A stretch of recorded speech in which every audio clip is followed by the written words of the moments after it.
নমস্কার বন্ধুরা, আমার ফ্ল্যাটের রুফটপ থেকে চারিদিকের গ্রিনারি দেখুন, খুব সুন্দর তাই না? আমি রুবেন, আমার চ্যানেলে আপনাদের স্বাগত। আশা করি আপনারা সবাই ভালো আছেন। আগের ভিডিওতে আপনাদের দেখিয়েছি কিভাবে আপনি রুফটপ গার্ডেন শুরু করতে পারবেন। শুধু গাছ লাগিয়ে দিলে তো হবে না বন্ধুরা, তার কিছু যত্ন করতেও হবে যাতে ওরা ভালো আর সুস্থ থাকে এবং আপনার খাটনিকে সফল করে ফুলে ফলে ভরিয়ে দিতে পারে নিজেদের। তখন দেখবেন আপনাদের আনন্দের আর সীমা থাকবে না।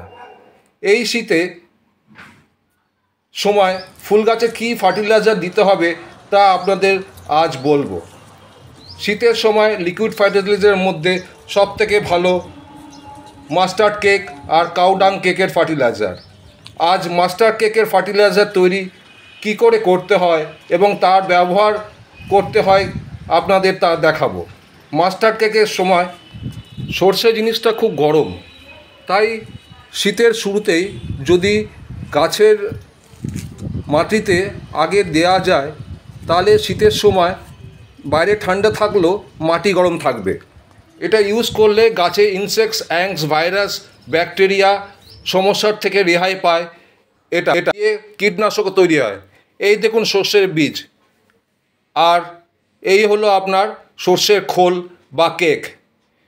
এই দেখুন সব ধরনের গাছে এটি ইউজ করা যায় যাতে ফলন ভালো হয় এবং গাছের বৃদ্ধি হয়। এই দেখুন সর্ষের খোল আমি আগেই গুঁড়ো করে নিয়েছি মিক্সারে। এটা অল্প একটু দিয়ে 1 লিটার জলে ভিজিয়ে রাখতে হবে 24 ঘন্টার জন্য, তারপরে এটি ঢেকে দিতে হবে। এই সর্ষেকে খুব কাজের জিনিস। এর মধ্যে আছে নাইট্রোজেন, ফসফরাস, পটাশিয়াম, যেটাকে এনপিকে বলা হয়। এর পাশাপাশি অনেক নিউট্রিয়েন্টসও থাকে এতে, যেমন ম্যাগনেসিয়াম, ফাইবার এক্সেট্রা, যেটা কিনা গাছের বৃদ্ধিতে সহায়ক হয়। এটি নাইট্রোজেন সমৃদ্ধ জিনিস যা কিনা সব ধরনের গাছে দেওয়া যায়, যেমন outdoor plant, indoor plant, flowering এবং নন ফ্লাওয়ারিং প্ল্যান্ট, ভেজিটেবল প্ল্যান্টেও দেওয়া যায়। এটি একটি অর্গানিক ফার্টিলাইজার। আপনার তাড়াতাড়ি করার জন্য কোনো ফুল ফল পাওয়ার জন্য কেমিক্যাল ফার্টিলাইজার ইউজ করবেন না, কেননা খুব দরকার না পড়লে, কারণ বিশেষ করে ভেজিটেবলসে, কারণ কেমিক্যাল ফার্টিলাইজার মাটি উর্বরতা শেষ করে দেয়। নাইট্রোজেন ছাড়া গাছ বাঁচতে পারে না। গাছ বাঁচার জন্য প্রোটিন আর ক্লোরোফিলের দরকার পড়ে, যেটার জন্য নাইট্রোজেন সব থেকে বড় রোল আছে।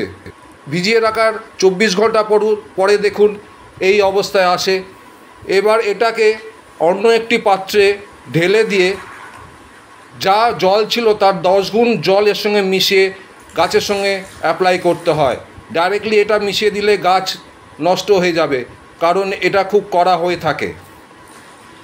ফার্টিলাইজার দেওয়ার 2-3 দিন সময় লাগবে এর এফেক্ট পেতে, কারণ এটা স্লো এবং অর্গানিক ফার্টিলাইজার।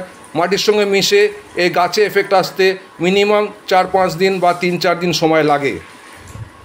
এই দেখুন আমি যা জল ছিল প্রায় 10 গুণ জল ওর মধ্যে ঢালছি দেখানোর জন্য। তারপর আপনারা সেই মিক্সচারটা গাছে অ্যাপ্লাই করবেন ডাইরেক্টলি। এটি যেহেতু অর্গানিক ফার্টিলাইজার, এতে আপনার মাটি ভালো থাকবে। তাহলে আজ এখানেই শেষ করছি। জানতে পারলেন কি করে গাছ এই শীতের মধ্যে ভালো রাখতে পারা যাবে।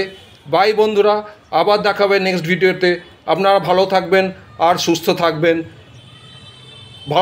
ভিডিওটা ভালো লাগলে আমার চ্যানেলটা সাবস্ক্রাইব করে দেবেন আর একটু লাইক বাটন টিপে দেবেন। আপনারা ভালো থাকবেন। ধন্যবাদ।